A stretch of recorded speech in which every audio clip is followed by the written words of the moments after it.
menikmati sabda. Ku rindu, haleluya. Ku rindu menikmati sabdamu. Bapak Ibu, mari kita siapkan hati kita untuk mendengarkan firman Tuhan. Kita berdoa. Bapa di surga, di dalam nama Yesus kami bersyukur Tuhan buat kasih karunia Tuhan.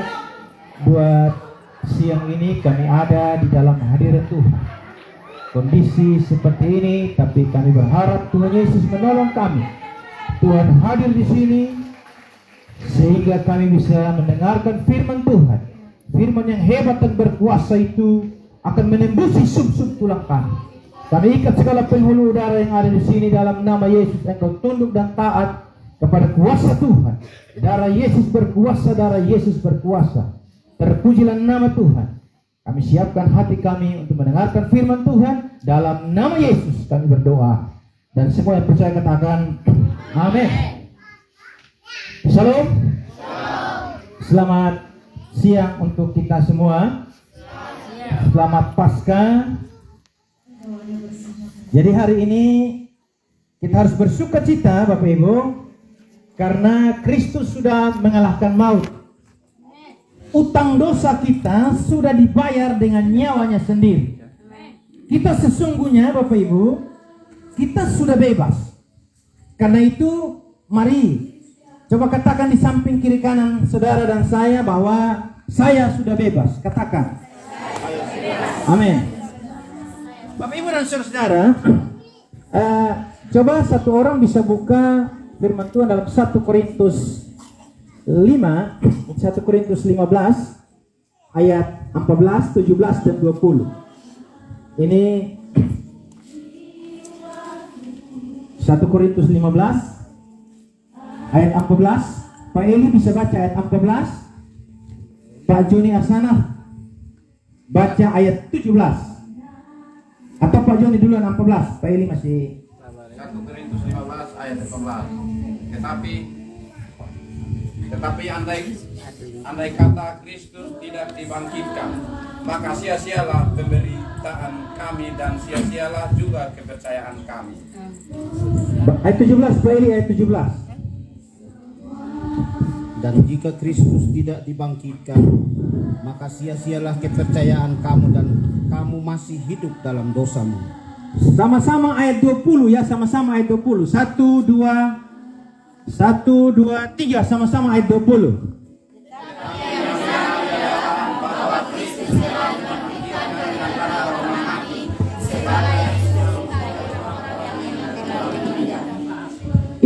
Itu jawabannya Bapak Ibu.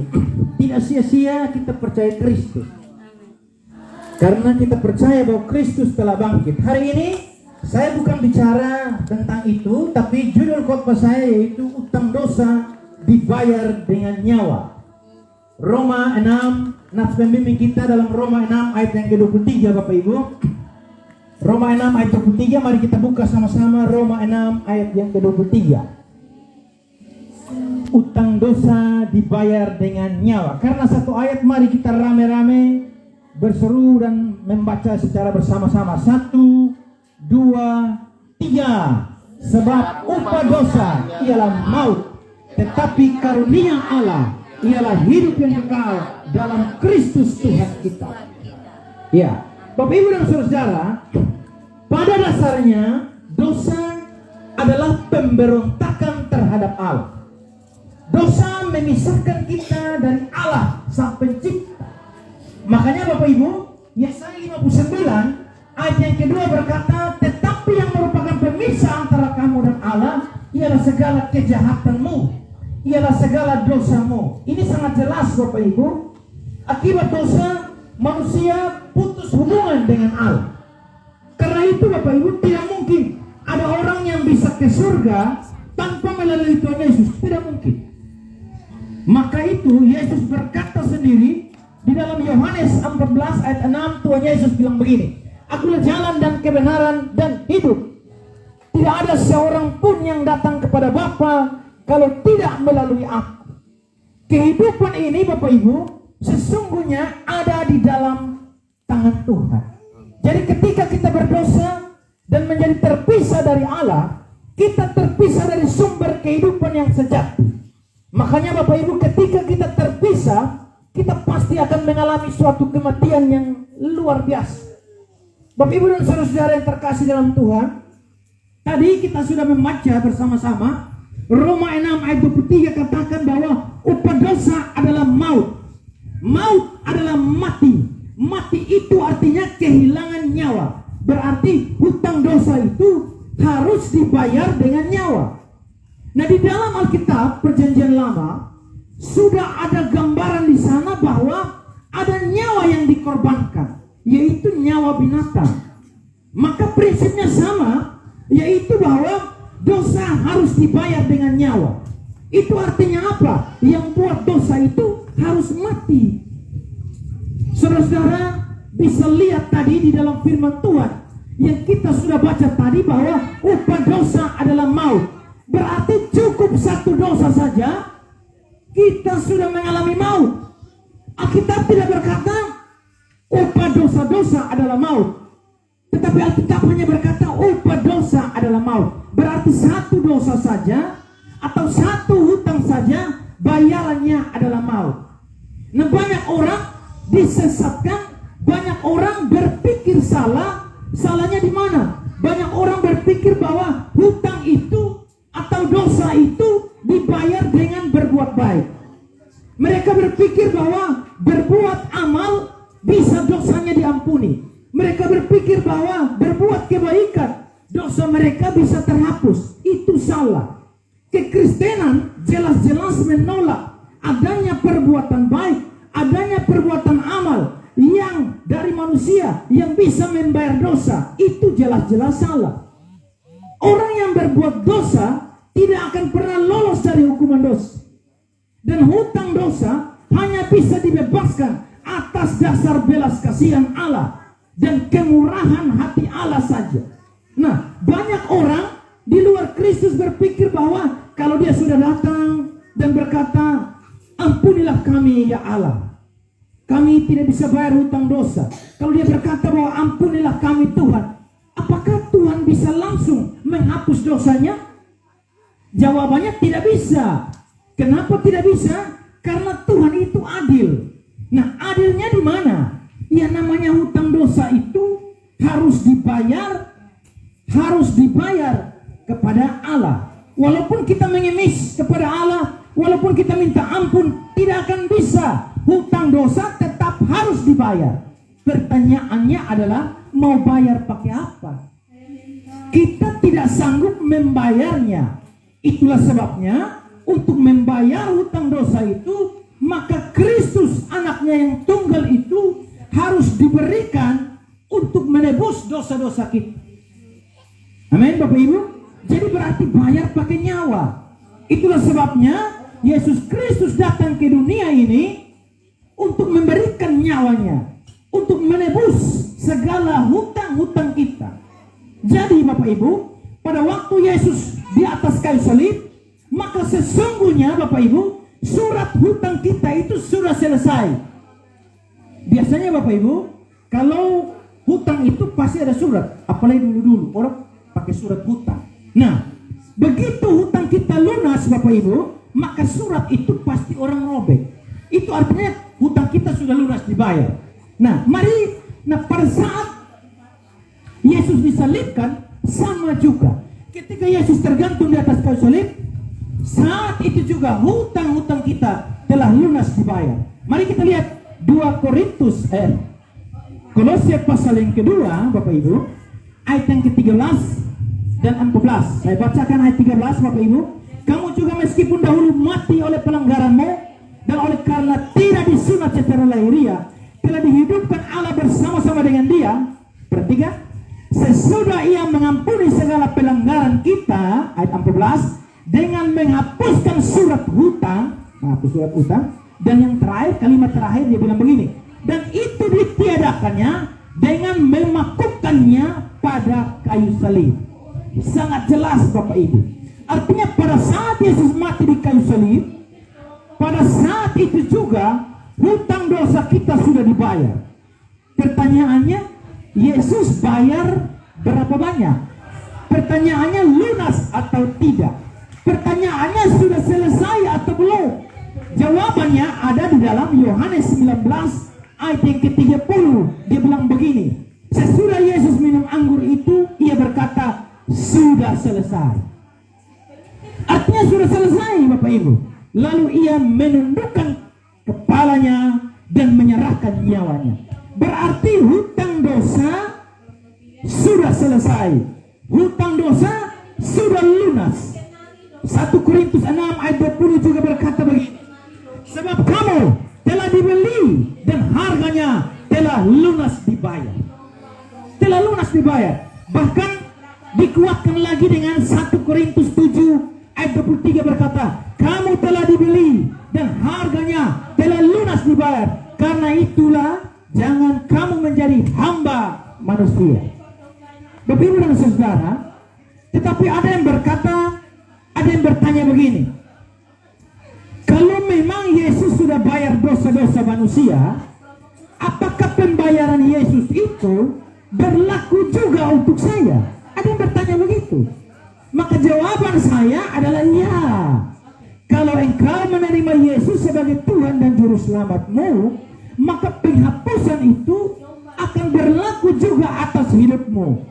Mengapa demikian? Sebab di dalam iman kepada Yesus, kita mendapatkan pembebasan. Seluruh hutang-hutang dosa kita itu dibebaskan oleh Tuhan. Mari kita lihat Kisah Rasul 10 ayat yang ke-43 bilang begini, barang siapa percaya kepadanya, ia akan mendapat pengampunan dosa oleh karena namanya. Jelas, kalau Yesus sudah bayar dosa kita, masih bisakah kita ditagih? Ada orang bilang begini, kalau Yesus sudah bayar dosa saya, masih bisakah saya dihukum? Jawabannya tidak bisa. Mari kita lihat tidak bisanya. Roma 8 ayat 1 berkata begini. Perhatikan Roma 8 ayat 1. Tidak ada penghukuman bagi mereka yang ada di dalam Kristus Yesus. Oke, tidak ada penghukuman lagi. Memang secara manusia kita salah, bertengkar sana sini, marah sana sini, tetapi kita tetap masuk surga dan pengampunan dari Tuhan. Karena memang tidak ada penghukuman bagi mereka yang ada di dalam Kristus Yesus. Amin Bapak Ibu. Maka semua orang Kristen yang ada di dunia harusnya berbahagia pada hari Paskah ini, berbahagia pada hari kemenangan ini. Karena apa? Semua dosa-dosa manusia telah dibayar oleh Kristus Tuhan kita. Itulah sebabnya setiap orang yang ada di dalam Kristus itu tidak akan dihukum lagi. Kalau masih ada yang dihukum, coba cek baik-baik. Yang pertama, dia suka pindah agama. Pindah agama jelas masuk neraka. Yang kedua, coba cek baik-baik. Dia sudah percaya Yesus lain, dia berubah, dia menyembah kepada Tuhan lain, itu pasti akan dihukum. Kalau itu yang terjadi, maka Tuhan Yesus sendiri berkata begini, aku tidak pernah mengenal kamu, nyala engkau pembuat kejahatan. Kalau itu yang terjadi, Matius 7 ayat 23 lengkap, dia bilang begini, pada waktu itulah aku, Yesus, akan berterus terang kepada mereka dan berkata, aku tidak pernah mengenal kamu, nyala daripadaku, kamu sekalian pembuat kejahatan. Jadi kita harus punya prinsip bahwa minggu-minggu lalu Pak Gembala berkata bahwa sekali percaya Yesus, tetap percaya Yesus. Harus, jangan mundur di tengah jalan.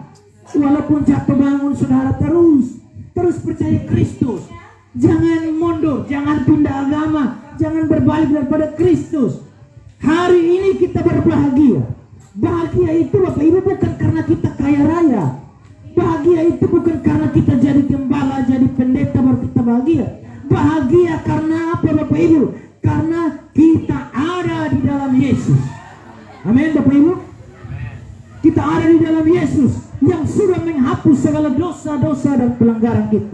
Makanya Bapak Ibu, walaupun kita miskin, walaupun hidup kita penuh dengan penderitaan, walaupun kadang-kadang sudah tua sakit-sakitan, walaupun kita banyak persoalan, walaupun kita susah di masa pandemi ini, kita menderita berbagai-bagai penderitaan, tetapi kita harus bersyukur. Mengapa saya bilang kita harus bersyukur? Karena ada alasan syukur yang lebih besar, yaitu apa? Seluruh hutang-hutang dosa kita telah dibayar. Amin. Pertanyaannya begini, bagaimana dengan orang-orang yang tidak percaya Yesus? Bagi mereka yang tidak percaya Yesus, berarti tentunya tidak ada yang bayar kasih dia. Tidak ada yang bayar kasih mereka. Tetapi ada pertanyaan, tetapi mereka tiap hari bikin dosa terus. Nah, itu artinya tiap hari dia utang terus. Tidak pernah ada yang membayarnya. Nah, kalau dia begitu terus, maka dia akan menimbun murka Allah atas dirinya sendiri. Buktinya mari kita lihat. Roma 2 ayat yang kelima dia berkata begini. Tetapi kekerasan hatimu yang tidak mau bertobat, engkau menimbun murka atas dirimu sendiri, dan seterusnya dan seterusnya. Orang kalau timbun itu artinya begini. Engkau menumpukan dosa-dosa yang semakin banyak tiap hari yang tidak ada penebusannya. Mungkin Bapak Ibu, mungkin Allah belum menghukum engkau sekarang, mungkin Bapak Ibu. Tetapi bukan berarti engkau akan lolos. Engkau tidak akan lolos. Engkau pasti akan dihukum oleh Tuhan. Pertanyaannya, kapan Tuhan hukum sang beta? Kapan Tuhan hukum? Kapan? Roma 2 ayat 5 berkata begini. Pada hari waktu mana murka dan hukuman Allah yang adil akan dinyatakan. Itu berarti Tuhan akan memberikan hukuman kepada Anda itu satu kali saja, yaitu menderita di neraka untuk selama-lamanya. Bapak Ibu dan Saudara, saya mau kasih tahu kita bahwa begini, tidak ada efek atau tidak ada manfaat bagi Allah ketika kita minta ampun pada Allah tanpa kita menerima Kristus. Jadi begini Bapak Ibu, kalau Bapak Ibu belum menerima Kristus, minta ampun kepada Tuhan itu percuma, tidak ada efek, tidak akan dan tidak bisa. Mengapa tidak bisa? Karena dasar pelunasan hutang itu, dasar pengampunan itu hanya kepada Kristus. Bagaimana Anda belum menerima Yesus, mau diampuni pakai apa? Makanya semua orang yang tidak percaya Yesus itu, sekalipun mereka minta ampun kepada Tuhan, tidak akan bisa diampuni. Karena mereka tidak percaya Yesus. Biar mereka mengemis kepada Allah, biar mereka menangis sampai air mata darah pun tidak akan bisa. Mengapa? Karena mereka minta pengampunan, tetapi mereka sendiri menolak Kristus. Tidak bisa. Bagaimana mungkin orang yang menolak Kristus bisa mendapatkan pengampunan? Tidak akan mungkin bisa dan tidak bisa. Karena itu Bapak Ibu ini berbahagia. Mengapa saya bilang berbahagia? Karena Bapak Ibu sudah menerima Kristus. Sebab apa? Ketika kita menerima Kristus, hutang-hutangmu dan hutang-hutangku juga sudah dilunasi. Amin. Makanya Bapak Ibu, hari ini saya mau katakan kepada kita, baik kita yang ada di rumah, baik kita yang ada di tempat ini, bahwa kalau ada di antara kita yang belum percaya Yesus, maka bukalah hati, percaya Yesus, maka hutang-hutangmu akan dihapuskan oleh Tuhan. Mari kita datang kepada Yesus. Siapa yang mau percaya kepada Yesus, pasti dosanya dibereskan. Siapa yang mau percaya kepada Yesus, pasti dosanya dihapuskan. Siapa yang mau percaya kepada Yesus, pasti dosanya diselesaikan. Tetapi setiap orang itu yang tidak mau percaya kepada Yesus, setiap orang tidak mau datang kepada Yesus, maka mereka tidak akan pernah ditebus oleh Tuhan. Dan mereka akan menanggung dosa mereka sendiri. Betapa bodohnya mereka. Mengapa saya berkata begitu? Mengapa saya berkata betapa bodohnya mereka? Karena jikalau Kristus sudah mau menanggung dosa-dosa kita, termasuk dosa mereka, mengapa mereka mau tanggung dosa mereka sendiri? Allah sudah menyediakan penebus bagi kita, yaitu Yesus. Allah sudah menyediakan penebus bagi semua orang, yaitu Yesus. Karena itu Bapak Ibu, Hari ini firman Tuhan katakan kepada kita di dalam Matius 11 ayat 28. Bapak Ibu bisa buka Matius 11 ayat 28, saya bacakan. Dia bilang begini, marilah kepadaku semua yang letih lesu dan berbeban berat, aku akan memberikan kelegaan kepadamu. Hari ini Bapak Ibu, Tuhan Yesus mengajak kita semua untuk datang kepada Tuhan Yesus. Tuhan Yesus akan memberikan kita kebahagiaan. Tuhan Yesus akan memberikan kita kelegaan kepada semua orang. Bapak Ibu, kita bangga dan kita bersyukur kepada Tuhan Bapak Ibu bahwa segala hutang-hutang kita sudah dilunasi. Segala hutang-hutang kita sudah dibayar dengan nyawanya sendiri, yaitu nyawa Yesus. Pasca membawa kemenangan. Amin Bapak Ibu. Katakan di samping kiri kanan, dosaku sudah dibayar oleh Yesus. Katakan. Katakan, saya sudah bebas. Katakan, muliakanlah Tuhan dengan tubuhmu. Muliakan Tuhan. Muliakanlah Tuhan dengan tubuhmu. Amin Bapak Ibu. Amin. Mari kita bangkit berdiri. Haleluya. Haleluya. Yesus. Kita nyanyikan lagu. Amin. Mari singer dan sang leader maju. Kita nyanyikan lagu Saat Kita Melihat Jalanmu. Haleluya.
Surga di dalam nama Yesus, terima kasih Tuhan buat hari kemenangan-Mu Tuhan.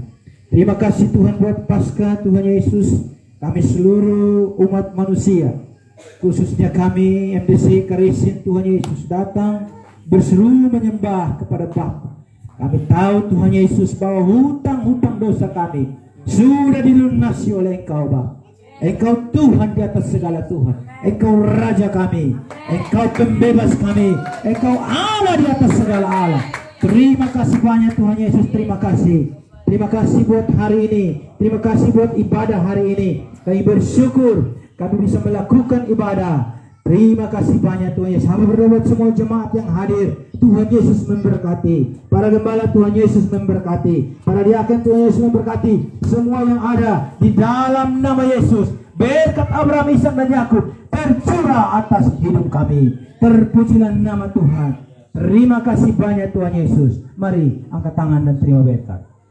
Kekasih Tuhan, pulanglah dengan membawa berkat dan anugerah dari Allah Bapa, kasih daripada Tuhan kita Yesus Kristus, dan pertolongan daripada Roh-Nya yang kudus tetap menyertai kami, tetap mengasihi kami, dan sekarang sampai Maranatha. Biarlah berkat itu kami terima di dalam satu nama yang ajaib, yaitu nama Yesus Kristus Tuhan, junjungan kami. Dan semua yang menerima berkat dan percaya berkata bersama-sama saya, amin. 1, 2, 3. Tuhan memberkati.